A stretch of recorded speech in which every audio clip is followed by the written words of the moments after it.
Bonjour, bonjour, une fois de plus, femmes fortes et hommes forts. Nous voilà encore aujourd'hui sur la souffrance d'une femme trahie. Les 5 points qu'on avait promis dernièrement qu'on va parler pour la prochaine vidéo. C'est ce qu'on va parler aujourd'hui. Merci beaucoup. Je voulais remercier tout le monde qui avait liké la vidéo, qui avait aimé la vidéo, qui avait partagé la vidéo. Et abonnez-vous encore une fois de plus dans la chaîne Femme Forte TV News. Partagez encore la vidéo, mes bien-aimés. Abonnez-vous massivement, aimez la vidéo et likez la vidéo. Merci beaucoup, que Dieu vous bénisse et que Dieu vous visite. Aujourd'hui, on va parler sur nos 5 points qu'on avait promis dernièrement après la trahison. Qu'est-ce que la personne ressent. Donc, les 5 points qu'on avait promis la fois passée, c'est ce qu'on va parler aujourd'hui. Mes bien-aimés, je voulais juste faire une petite résumé pour la prédication passée. Pour la trahison, on avait lu l'histoire d'Agar et d'Abraham, la manière où Abraham était venu réveiller Agar très tôt le matin pour la dire de quitter la maison, elle et son enfant. Et on avait résumé sur notre prédication passée la souffrance d'une femme trahie. Et ce n'est pas seulement les femmes qui sont trahies, mais il y a des hommes aussi qui sont trahis, mes bien-aimés. Aujourd'hui, on va parler des 5 points que l'homme ou la personne ressent quand la personne est trahie. On va commencer notre vidéo. Le premier sentiment que la personne ressent, mes bien-aimés, quand la personne est trahie, c'est la colère.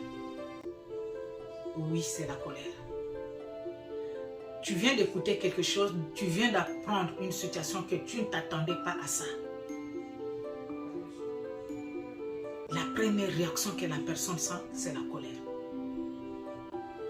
Moi, j'en ai déjà vu une personne qu'on a annoncé à la personne que tu as le cancer, à l'hôpital, que tu as le cancer.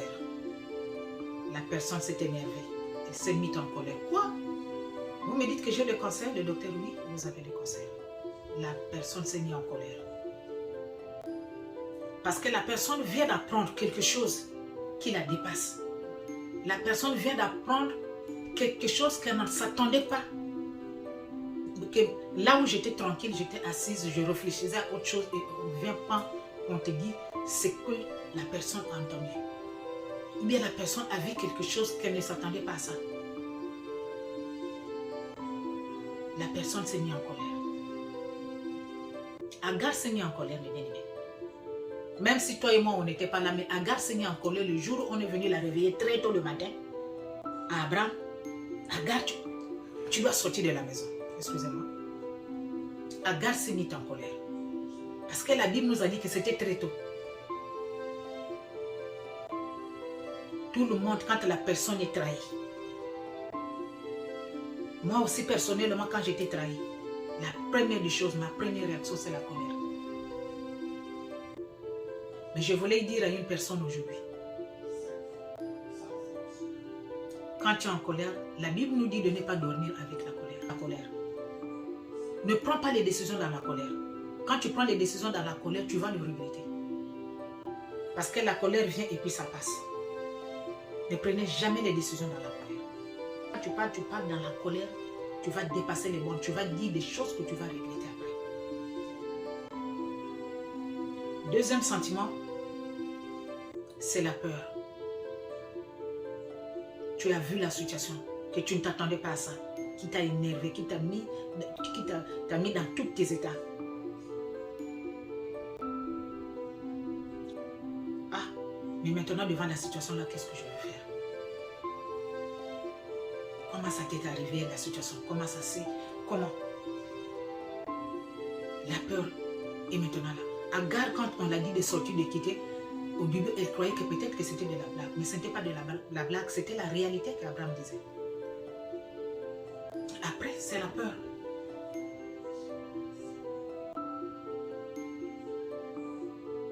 Je vais vous dire d'abord de lire le verset biblique qu'on n'a pas le temps de lire, mes bien-aimés. Quand vous êtes en colère, ne prenez jamais les décisions. Lisez Éphésiens 4, verset 26. Vous allez voir ce qui s'est passé dans la parole de Dieu. Dans la peur, je voulais dire à une personne que dans la peur, quand vous avez peur, la Bible nous dit La Bible, Dieu avait dit à Josué que ce livre ne s'éloigne pas de ta bouche.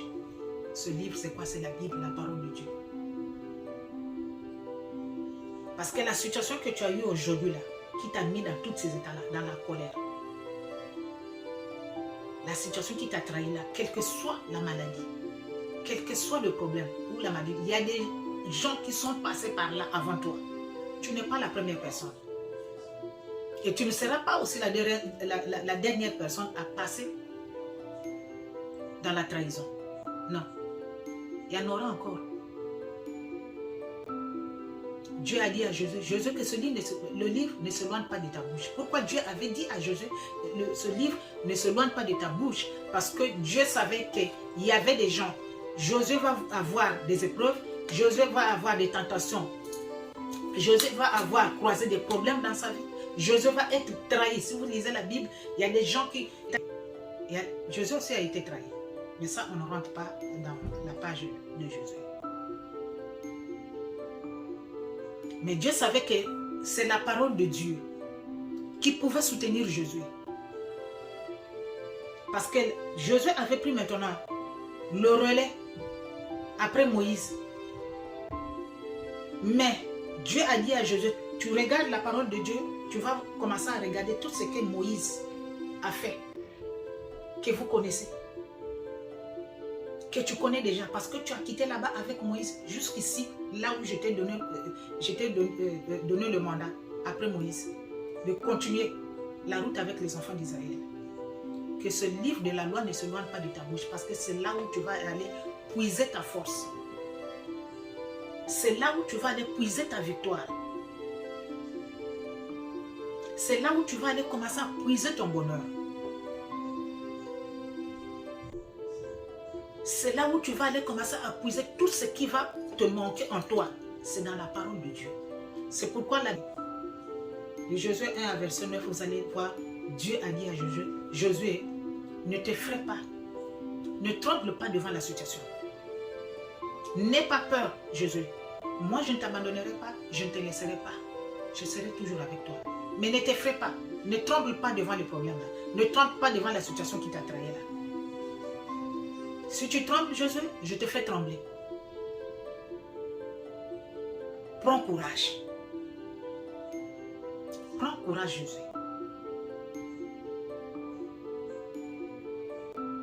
Quand vous avez peur, mes bien-aimés, lisez la parole de Dieu. C'est là où tu vas trouver la force. C'est là où tu vas croiser ton Seigneur. Le maître et le professeur de toutes choses. Lisez la parole de Dieu. Troisième sentiment que la personne ressent. Après la peur, après la colère, après la peur, mes bien-aimés, c'est la tristesse. C'est dans la tristesse que la personne se sent peut-être rejetée. La personne se sent que la personne ne m'a pas respecté. La personne ne m'a pas considéré. Pourquoi on est arrivé à ce niveau? Comment la personne a... C'est-à-dire, la personne est dans les mille et une questions. Mais quand vous vous retrouvez dans les mille et une questions, qui est la réponse à toutes ces questions-là? C'est seulement Dieu. Lisez la parole de Dieu, mes bien-aimés. Dans la tristesse, on va lire quelques versets bibliques que je vais vous donner. Dans la tristesse, j'ai tiré le verset biblique dans Jérémie 31, verset 13. Quand vous êtes dans la tristesse, hier et aujourd'hui, comme il est le même hier, aujourd'hui et éternellement, aujourd'hui, c'est toi. Hier, c'était pour les autres qui étaient déjà passés.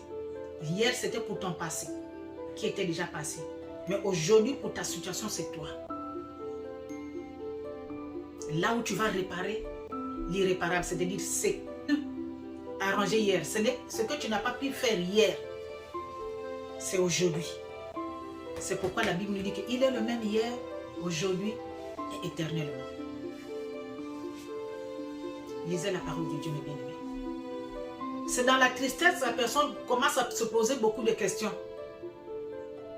Si je savais, je ne devrais pas faire ça. Si je savais, je ne devrais pas arriver ici, à ce niveau. Si je savais, je ne devrais pas dire ça. Si je savais, Je ne pouvais pas lui donner ça. Si je savais, je devrais lui dire comme ça là, bien dire comme ça, bien faire comme... Donc, c'est là, c'est aujourd'hui, aujourd'hui là, que Dieu est avec toi là. C'est là où tu peux arranger, c'est là où tu peux régler ce que tu n'as pas pu régler hier.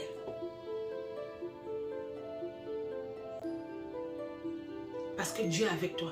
Tu commences à voir des choses qui étaient cachées, qui est maintenant révélée à toi. C'est aujourd'hui. Et la Bible nous dit dans la tristesse de lire Jérémie 31, verset 13. Quatrième sentiment, mes bien-aimés, c'est le sentiment d'impuissance. Agar est arrivée au sentiment d'impuissance, mes bien-aimés. Lisez la Bible dans Genèse 21, verset 16 à 17. Agar connaissait de là où elle sortait, mais Agar ne savait pas là où elle partait. On l'a dit juste de sortir et puis partir. Donc si Agar a pris l'avenue à gauche ou à droite, ou bien devant elle quand elle partait, elle savait de là où elle revenait, mais la grande aventure là où elle se lançait, elle ne connaissait pas là où aller. Nombre de personnes, mes bien-aimés, arrivent dans ce niveau de l'impuissance. La personne ne connaît plus que faire. La personne ne connaît pas où aller. Ou c'est l'argent qui va manquer à la personne, ou c'est le soutien qui va manquer à la personne, ou la personne ne connaît pas que faire.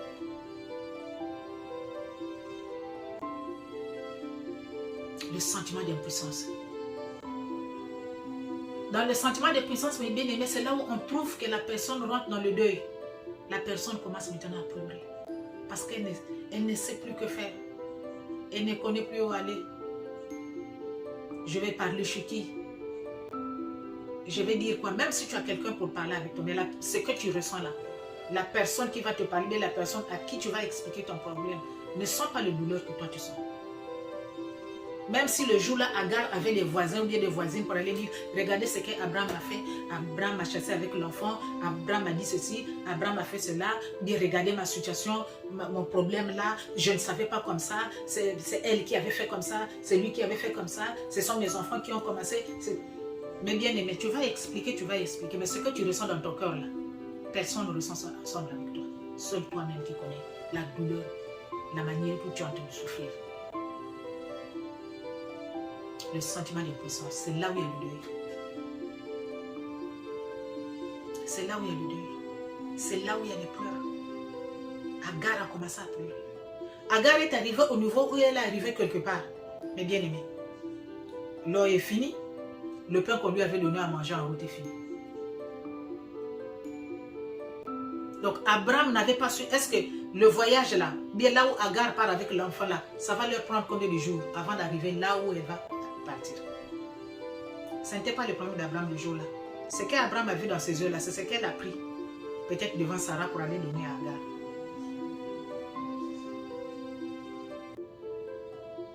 Le pain est fini, l'eau est finie. Agar est restée là, tranquille. L'enfant commençait à mourir dans ses mains. La Bible nous dit que l'enfant commençait à mourir dans les mains d'Agar. Qu'est-ce qu'Agar a fait? Agar a pris l'enfant et l'a laissé là-bas. Elle-même, elle est partie s'asseoir de l'autre côté. Et elle regardait maintenant l'enfant, comment l'enfant va mourir. Parce qu'elle ne voulait pas que l'enfant puisse mourir dans ses mains. Le sentiment d'impuissance. Elle était impuissante. Impuissante.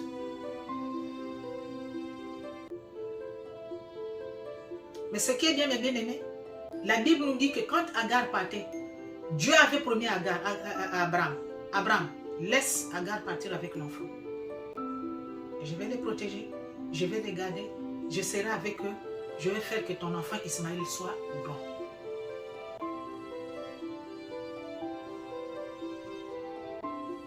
Je vais faire que ton enfant Ismaël soit grand. Donc la protection de Dieu était déjà là pour Ismaël et sa mère.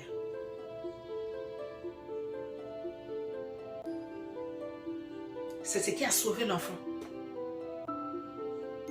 C'est pourquoi l'ange était descendu pour dire à Agar, Agar, regarde, la solution est là. Là, il y a l'eau qui est là. Amène l'enfant. Fais boire l'enfant. Et trouver la vie. Agar a pris de l'eau, elle a bu avec l'enfant. Il y avait maintenant la vie entre eux.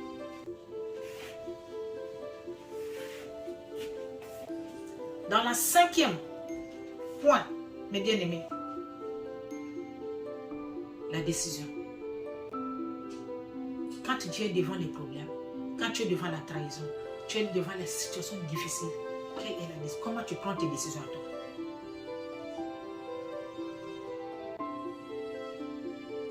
Parce qu'il faut prendre les décisions. Agar, quand Dieu a dit à Agar de sortir, malgré tous les événements là, malgré qu'il y avait la peur, malgré la tristesse devant Abraham, se poser mille et une questions, qu'il n'y avait pas de réponse, malgré la peur ou la colère. Mais Agar est arrivé au niveau de prendre la décision que je ne peux pas continuer à vivre ce qu'Abraham est en train de me dire.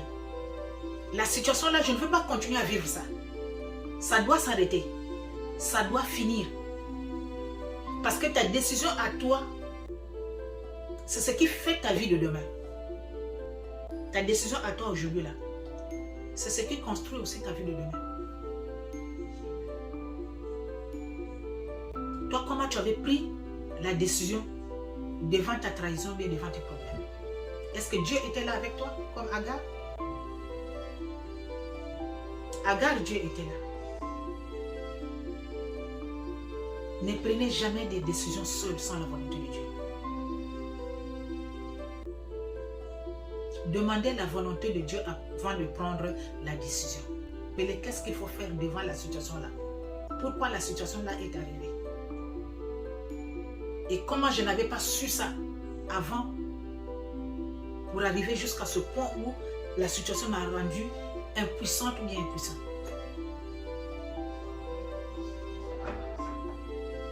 Demandez la volonté de Dieu. Vous voulez prendre des décisions? Demandez des conseils à vos aînés. Les gens qui sont passés dans les situations. Si vous avez une église, demandez des conseils chez les pasteurs.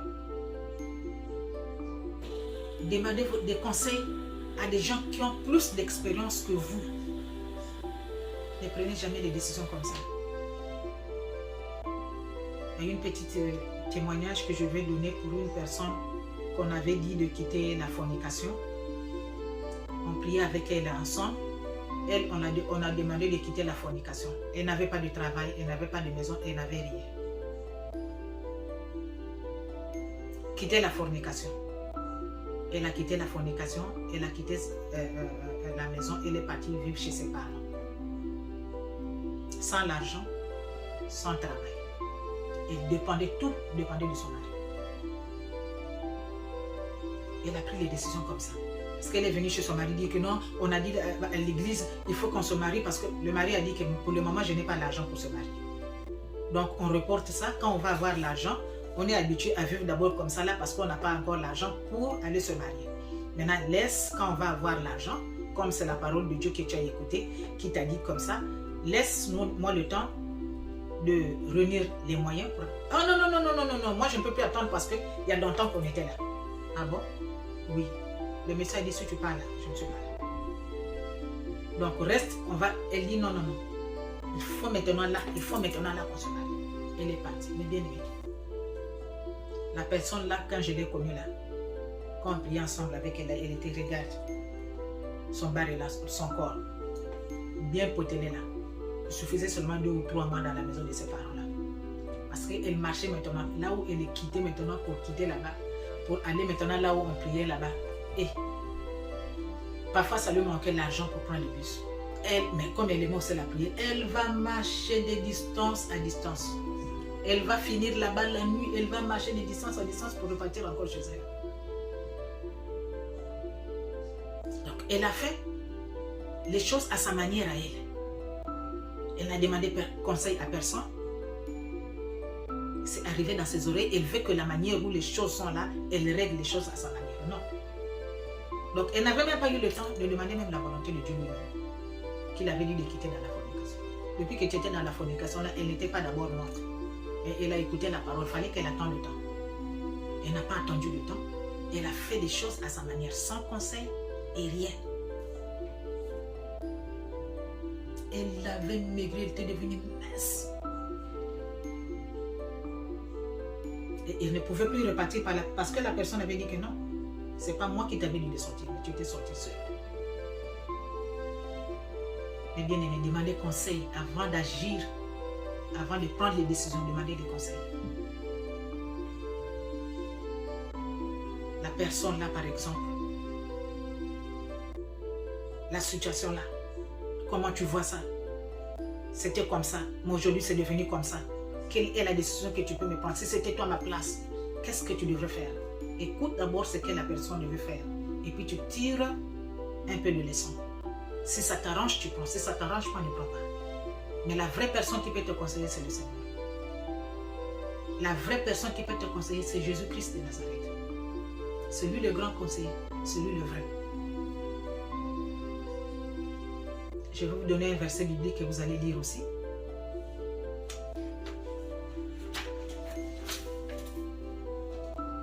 Proverbe 15, verset 22. Lisez la parole de Dieu pour avoir les solutions et les décisions dans chaque situation et dans chaque problème. Que Dieu vous bénisse et que la gloire de Dieu soit avec vous. Aimez la vidéo, mes bien-aimés, partagez la vidéo et likez la vidéo. Abonnez-vous massivement dans la chaîne Femme Forte TV News. Merci.